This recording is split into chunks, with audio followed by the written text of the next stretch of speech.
By 1998, a new technique had been developed in the form of a low copy number DNA test that could utilize a tiny speck of DNA material. The girl's clothing and DNA taken from the scene were sent to a research lab. But this new test was a long and complex process, which involved separating the DNA of the girls and the killer, which had become intermixed in the 25-year-old samples. It would take almost 2 years for a result. But this was in the form of a partial profile of the killer's DNA from Geraldine, while the result from Pauline was unambiguous, a full genetic profile that could be expressed as a string of numbers. This small measure of success now meant that the police had a genetic fingerprint of the killer. But what they didn't know was his identity. A search was made of the Criminal National DNA Database that holds 1.7 million profiles, but the Llandarcy Killer wasn't one of them. January 2000 saw the establishment of Operation Magnum, an official reinvestigation of the Llandarcy murders some 27 years after the killings. This new criminal investigation was considered as an unprecedented, with no previous unsolved British murder, and possibly even no unsolved murder case throughout the world and in history, has ever been successfully reinvestigated so long after the event. The Magnum team comprised only of Detective Chief Inspector Paul Bethel and 2 aging detectives, both of whom were 30-year veterans close to retirement, Geraint Bale and Phil Rees. The new team reassembled the Llandarcy murder room in a rundown police station in the village of Ponderdaw, an area close to the murder scenes, and their Rees and Bale set to work. Their plan was to DNA swab those suspects, and then match their DNA to the Llandarcy Killer's profile. This meant they had to compile a list of just 500 suspects, because Bethel had a budget for just 500 swabs, by first combing through every piece of paper and rule out those least likely from the 35,000 names in the files. It was during this comprehensive search that the team uncovered a number of unsolved rapes in the Neath area. There was little information on these attacks, and no DNA evidence because the women's clothing had been destroyed. But it was noticed that 2 of these rapes, carried out in the months prior to the 1973 murders, bore a strong similarity to the Llandarcy killings. Much like the Saturday Night Strangler, this balaclaved rapist used ropes to subdue his victims after lying in wait, then grabbing them from behind and punching or threatening them into submission. "Don't scream or struggle, or I'll kill you," he told the women. As he bound their hands, he asked, "Are you a virgin?" Each woman was then raped vaginally and anally. Victims recalled few details about the rapist, but some remembered that he wore an anorak, had a mustache, and smelled strongly of tobacco. At the end of their ordeal, he would masturbate as his victim lay naked on the ground. "Don't open your eyes. I'm going to have a cigarette and think about whether I'm going to kill you or not," he told one victim. Bethel's team now wondered if the Neath rapist and the Llandarcy murderer were the same man, and if so, could they unmask him by using evidence from the rapes? The Operation Magnum detectives decided to draw one investigative tool that their 1973 colleagues didn't have, that of psychological profiling. The benefit of criminal profiling is something that has benefited criminal investigations and led to the apprehension of a suspect. The Llandarcy team were hoping they could make use of this technique and called in Rupert Heritage, former chief of the Behavioral Science Unit of Surrey Police, to draw up a 14-point profile. The profile created by Heritage predicted that the killer would be white, aged in his late 20s to mid-30s, and would have a history of minor property crime. It was likely he would have come to the attention of the police as a juvenile at around age 12, and was likely to live in the Neath area, where the rapes were committed. It was highly probable that their suspect was a violent individual, with a history of assaults, and possibly animal cruelty. He would come from a broken family background, in the form of an absent father, was unskilled in low-paying employment, and had a troubled marriage. It's likely he would collect weapons and have solo sports interests. Using this profile as the basis of their investigation, the Magnum team began eliminating names from their list of 35,000 potential suspects. Rees and Bale spent 8 long months locked away in the file room working through the list, knowing that the smallest bureaucratic misfiling could mean missing out on the chance to catch the killer.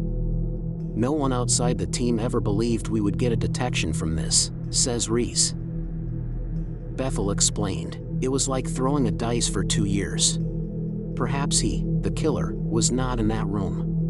Why could it not have been a traveling Scotsman, a Swede on a boat in Swansea docks that night who sailed away the next day? Eventually the massive list of names was whittled down to just 500, and then Rees and Bale began trying to locate the men on the list. This proved yet another logistical nightmare. In the intervening years, much could have changed in the lives of these possible suspects. 30 years was, after all, half a lifetime. People marry, move home, emigrate abroad, and change their name. The homes where they lived at the time of the murders could have knocked down, the streets redeveloped and rebuilt, or they may have died.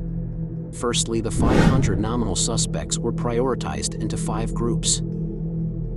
The first 50 swabs were of witnesses, relatives, stepfathers, boyfriends, anyone who had featured prominently in the initial inquiry. After them came ordinary criminal suspects. They then used several different methods in trying to track down these men, such as DVLA records, the passport office, and tax and criminal records to find addresses all over, some even as far away as New Zealand. Once the nominal suspect was located, the Magnum team had to persuade each man to volunteer his DNA. We were looking for a particular tree in a forest.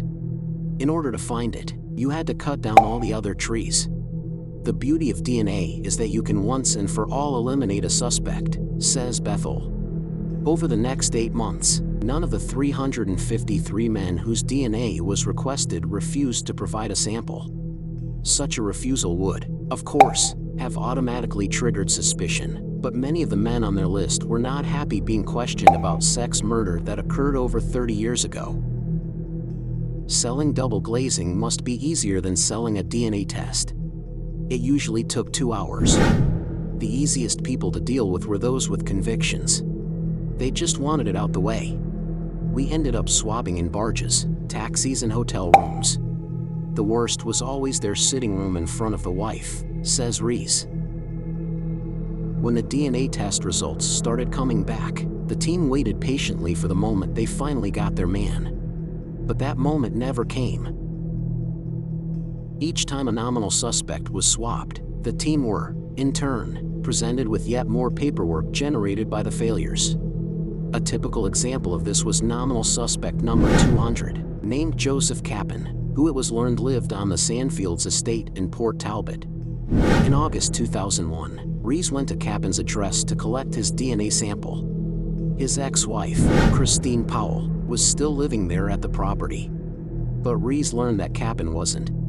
He had been dead for the last 12 years. Rees had to check her claim against the local death register, and then reassigned Kappen to the dead pool, where the names of nominals ended up while the team tediously awaited final elimination by cross-checking with family members' DNA. 2 months later, in October 2001, the Magnum team had their first breakthrough. DNA specialist, Dr. Jonathan Whittaker, who had been working on isolating genetic material from evidence in the Sandra Newton case, had managed to extract a profile from swabs taken from Sandra's body. It was a 3-way mix, says Bethel. Sandra, the boyfriend, and an unknown individual. But the unknown matched the profile from the Llandarcy murders. It was the same man. Now, for the first time, all 3 cases were definitively linked to the same perpetrator.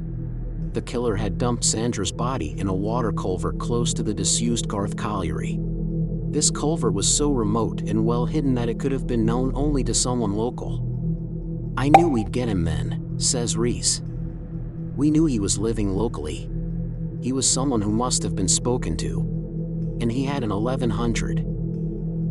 The team were one step closer to catching their man, but they still didn't have that important piece of the investigative puzzle. Then, in October 2001, Whittaker came up with an ingenious way of unmasking the killer. This case happened in 1973. The offender could have had children, he said. Was it possible that there was a relative of the offender on the database? It was his understanding that because people inherit DNA from their parents, and in turn pass on 50% of that DNA to our offspring. Whittaker believed that because he had the killer's DNA profile, he also had 50% of the killer's children's DNA. If he could locate the killer's children, he would find the Saturday Night Strangler. Much like the suspect list, this would once again prove to be another laborious process of elimination. However, this time, Whittaker had the advances of computer technology at his fingertips to delete thousands of names with the touch of a button. He's starting with all the profiles submitted to NDNAD by the South Wales Police, and then started searching for a version of the killer's profile. Whittaker was able to eliminate non-related profiles at each stage of a 10-step process, thereby reducing the list of 22,000 possible suspects to just 100 names. These were the men whose genetic profiles were closely related to the Llandarcy Killer. It was a unique way to pinpointing the search to just a small list of people. We were looking for a father and getting to him by his son, says Whittaker. One of the names among this list of 100 was that of Paul Kappen, a convicted car thief. His name proved very familiar to detectives.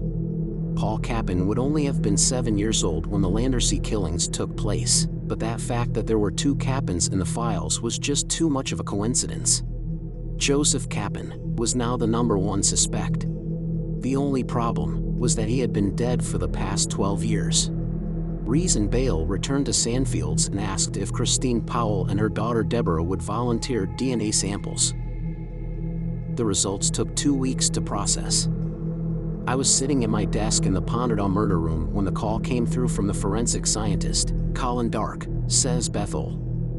He was going on about a partial match and the DNA banding. And I said, "What are you telling me?" He said, "I think you've got your man." It was a strange feeling. Very emotional. I don't get excited or overwhelmed, not after all these years. But I really did get a lump in my throat. By subtracting Powell's DNA from her sons and daughters, the forensic scientists hoped to be able to recreate most of Joseph Kappen's DNA. What they eventually ended up with was a 3/4 profile of Kappen that was identical to that of the Llandarcy Killer. According to the DNA, Kappen was the killer. However, the investigators had to be 100% sure he was their man before they went public and notified the families of the victims. I needed to be able to tell the victims' families, the man in the grave is the man who killed your daughters. He's a serial killer. I wanted to be bloody sure that he was in that grave, says Bethel. On December 24, 2001, Bethel made an application to then Home Secretary David Blunkett to exhume the remains of his suspect. This was to be a historical first for this type of method for identifying a criminal. Kappen would be the first serial killer ever to be pulled from the grave to confirm his guilt. He was buried in Goyder Cemetery on the outskirts of Port Talbot, the graves of which were perched on a steep Welsh hillside. Kappen shared the family grave with his stepfather Clemente Proietti and grandfather Joseph Herbert, with his coffin being sandwiched in the middle. In order to exhume his coffin, all 3 would have to be dug up, with no guarantee there'd be any viable DNA to collect. It took 5 months for the permission to exhume Kappen to come through. In the meantime, the manhunt above ground continued. There were hundreds of questions we wanted answered. Where did he kill Sandra? Did he know the girls? Had he carried out other attacks? How did he get away with it? Who was he? Says Rees. He and Bale interviewed anyone and everyone who had associated with Kappen, while his name was given out to the local newspapers. Unknown victims soon began to come forward. The team began the process of learning everything they could about Joseph Kappen, in an effort to piece together his history, become acquainted with what type of person he was and ultimately understand how a man could become such a monster. Joseph Kappen was born on October 30, 1941, as Joseph Margam. One of 7 children, he grew up in Port Talbot and was eventually raised by his stepfather after the breakup of his parents' marriage. He came to the attention of the police at the age of 12, exactly as the psychological profile developed by Rupert Heritage had predicted. He spent many years in and out of prison and had a string of minor offenses, more than 30, for car theft, burglary, assault and robbing gas meters. When not serving a prison sentence, Kappen worked as a driver of lorries or buses and gained some measure of notoriety as a bouncer. But he never held down a job for long, preferring to hobble, meaning he signed on for Social Security benefits and continued to work for cash on the side. Although he occasionally smoked cannabis and may have done a bit of dealing, his biggest habit was smoking tobacco. Thanks for watching part 2. Don't forget to hit the notification bell so you'll know when we post new videos. Click one of the videos below to continue watching.